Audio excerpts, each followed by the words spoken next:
ভারতের সঙ্গে অসম চুক্তি বা সীমান্ত কোনো বিষয়েই ছাড় দেওয়া হবে না বলে মন্তব্য করেছেন বর্ডার গার্ড বাংলাদেশ বিজিবি এর মহাপরিচালক মেজর জেনারেল মোহাম্মদ আশরাফুজ্জামান সিদ্দিকী। ভারতের সঙ্গে সীমান্ত সম্মেলনে যাওয়ার আগে সাংবাদিকদের নিয়ে প্রেস কনফারেন্স হবে, সেখানে সীমান্ত নিয়ে সুনির্দিষ্ট তথ্য দেওয়া হবে। বর্ডার কিলিং এর সম্মেলনের অন্যতম গুরুত্বপূর্ণ এজেন্ডা। সেই সঙ্গে চাঁপাইনবাবগঞ্জ সীমান্ত উত্তেজনা ও তাদের সঙ্গে বিভিন্ন নদীর সীমানা নির্ধারণ নিয়ে যত সমস্যা রয়েছে সেগুলো নিয়েও আলোচনা হবে।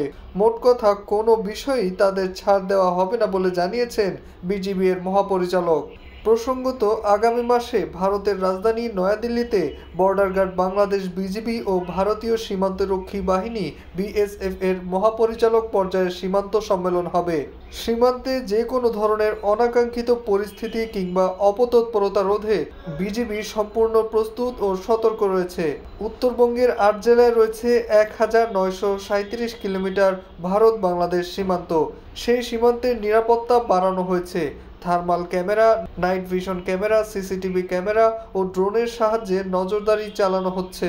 সীমান্তের ভারতীয় অংশের চেকপোস্টে বসানো হয়েছে বায়োমেট্রিক লক। ভারতীয় সীমান্তরক্ষীদের বিরুদ্ধে ২০০০ সালের পর থেকে এ পর্যন্ত প্রায় ১৫০০ সাধারণ ও বেসামরিক বাংলাদেশি হত্যার অভিযোগ আছে। ভারতীয় কর্মকর্তা বিএসএফ এর আচরণের পরিবর্তন এবং শুট অন সাইট নীতি বাতিল করতে নতুন আদেশ পাঠাতে অঙ্গীকার করেছেন, যদিও তা এখনও বাস্তবে কার্যকর হয়নি।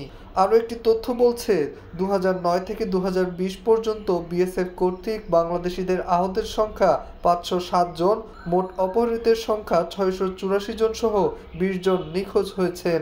তাই এবারে সীমান্ত বিষয়ে কঠোর অবস্থানে যাচ্ছেন বর্ডার গার্ড বাংলাদেশ বিজিবি।